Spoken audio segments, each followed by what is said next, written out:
Assalamualaikum warahmatullahi wabarakatuh. Perkenalkan, nama saya Hartisha Nadia, mahasiswi Pendidikan Fisika Fakultas Keguruan dan Ilmu Pendidikan Universitas Sriwijaya. Dalam video kali ini saya akan membahas materi mengenai usaha energi. Adapun sebab-sebab yang akan dibahas adalah yang pertama mengenai usaha, kedua energi, ketiga hubungan usaha dan energi, dan yang keempat daya. Sebelum membahas lebih lanjut mengenai materi usaha, ada baiknya kita mengetahui dulu apa itu usaha. Nah, usaha merupakan energi yang disalurkan sehingga berhasil menggerakkan suatu benda dengan gaya tertentu. Nah, secara sistematis, usaha bisa dinyatakan sebagai hasil perkalian skalar antara gaya dan perpindahan, sehingga dirumuskan sebagai W sama dengan F dikali S. Nah, W di sini merupakan usaha, F merupakan gaya, dan S adalah perpindahan. Meskipun besaran skalar, usaha ternyata dibagi menjadi dua, yaitu usaha positif dan negatif. Usaha positif adalah usaha yang searah dengan perpindahan benda, sedangkan usaha yang negatif adalah usaha yang berlawanan dengan arah perpindahan benda. Nah, usaha tidak selamanya dilakukan pada bidang datar, tetapi juga bisa dilakukan pada bidang miring. Yang pertama, usaha pada bidang datar. Gambar tersebut menunjukkan ada suatu gaya yang dibutuhkan untuk menarik benda sampai pindah sejauh S. Jika gaya tersebut membentuk sudut θ terhadap perpindahan, perumusannya menjadi seperti berikut. W sama dengan F cos θ dikali S sama dengan Fs cos θ. Usaha pada bidang miring. Jika usaha yang dilakukan benda berada di atas bidang miring, kita harus mampu menguraikan komponen gaya-gayanya, seperti pada gambar tersebut. Nah, secara sistematis, usaha pada bidang miring dapat dirumuskan menjadi W sama dengan Mg sin θ dikali S atau Mgs sin θ. Selanjutnya, ternyata usaha juga dapat bernilai 0 atau tidak melakukan usaha. Adapun penyebab usaha bernilai 0 adalah yang pertama, gaya penyebab ada tetapi tidak ada perpindahan. Nah, F tidak sama dengan 0 dan S sama dengan 0. Contohnya, ketika kita mendorong tembok, walaupun kita sudah mengeluarkan gaya, tetapi tembok tidak berpindah, maka dikatakan kita tidak melakukan usaha. Yang kedua, gaya penyebab tidak ada, tetapi terjadi perpindahan. Contohnya adalah ketika kita bermain ski dan kita sedang ber-GLB, maka resultan gayanya sama dengan 0, tetapi kita mengalami perpindahan. Kejadian ini juga tergolong usaha bernilai 0 atau kita dikatakan tidak melakukan usaha. Dan yang ketiga, gaya dan perpindahan membentuk sudut 90 derajat. Contohnya ketika kita menenteng tas dan berjalan maju.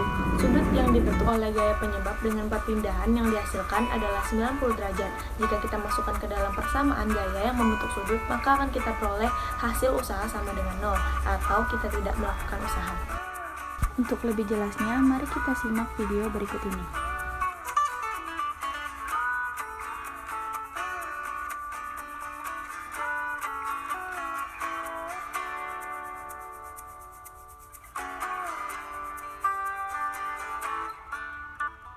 Dari video tersebut dapat dilihat ada dua orang sedang mendorong mobil dengan sekuat tenaga, tetapi mobil tidak bergerak dari posisinya. Menurut bahasa, mereka sudah melakukan usaha atau kerja, tetapi menurut fisika, mereka tidak melakukan usaha, karena benda tidak mengalami perpindahan atau S sama dengan 0.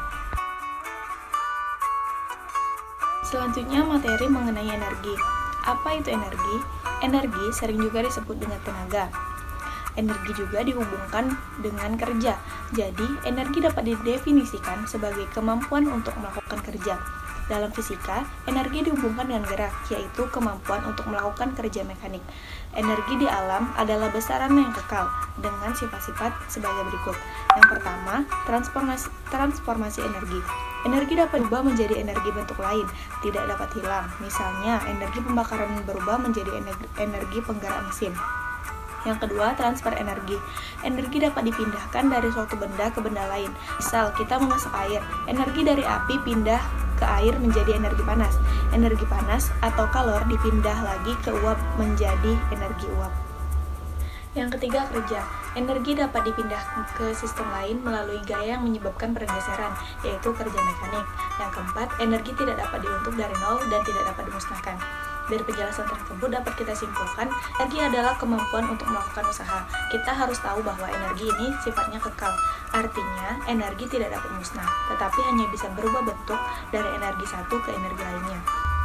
Adapun macam-macam energi adalah yang pertama energi kinetik. Energi kinetik adalah energi yang dimiliki oleh benda bergerak. Benda bergerak memiliki energi kinetik karena adanya kecepatan. Secara matematis dirumuskan dengan EK sama dengan setengah mv kuadrat. Yang kedua adalah energi potensial. Energi potensial adalah energi yang dimiliki benda karena ketinggiannya. Secara matematis, energi potensial dirumuskan dengan EP sama dengan mgh. Selanjutnya, energi potensial pegas. Energi potensial pegas adalah potensial saat pegas diregangkan atau dimanfaatkan. Secara matematis, energi potensial pegas dirumuskan sebagai EP sama dengan setengah K dikali KX kuadrat. Dan yang keempat, energi mekanik. Energi mekanik adalah energi hasil penjumlahan antara energi potensial dan energi kinetik. Besarnya energi benda selalu tetap selama tidak ada gaya luar yang bekerja pada benda tersebut.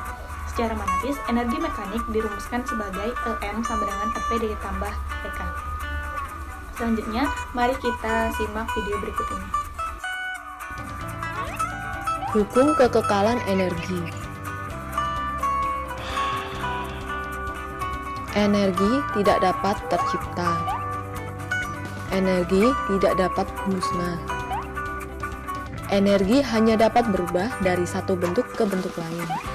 Perubahan energi, energi matahari, energi listrik, energi mekanik.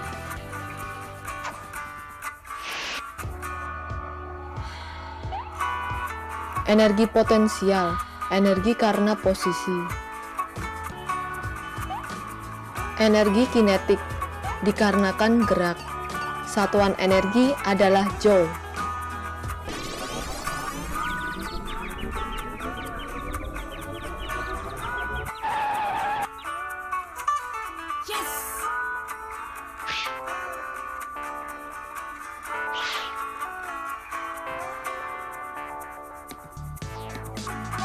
Ketika kita pegang ban di satu sisi,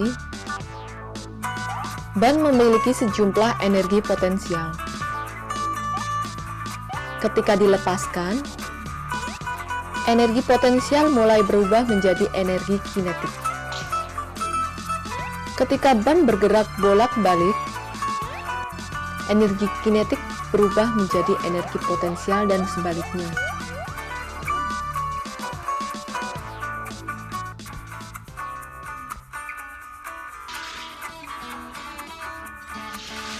Selanjutnya, materi mengenai hubungan usaha dan energi. Seperti yang telah kita ketahui, usaha merupakan perubahan energi yang terjadi pada suatu benda, baik perubahan energi kinetik maupun energi potensial. Secara matematis, hubungan antara usaha dan energi dirumuskan sebagai W sama dengan delta EK atau W sama dengan perubahan energi kinetik, atau W sama dengan delta EP atau usaha sama dengan perubahan energi potensial. Materi yang terakhir adalah mengenai daya. Daya adalah kecepatan untuk melakukan usaha. Istilah lain daya adalah usaha yang dilakukan setiap sekon. Secara matematis, daya dirumuskan sebagai P sama dengan W per T. Dengan P adalah daya, T sama dengan waktu, F sama dengan gaya, S perpindahan, dan V kecepatan. Baiklah, sekian video penjelasan materi mengenai usaha energi dari saya. Terima kasih, semoga bermanfaat untuk kita semua. Saya akhiri, wassalamualaikum warahmatullahi wabarakatuh.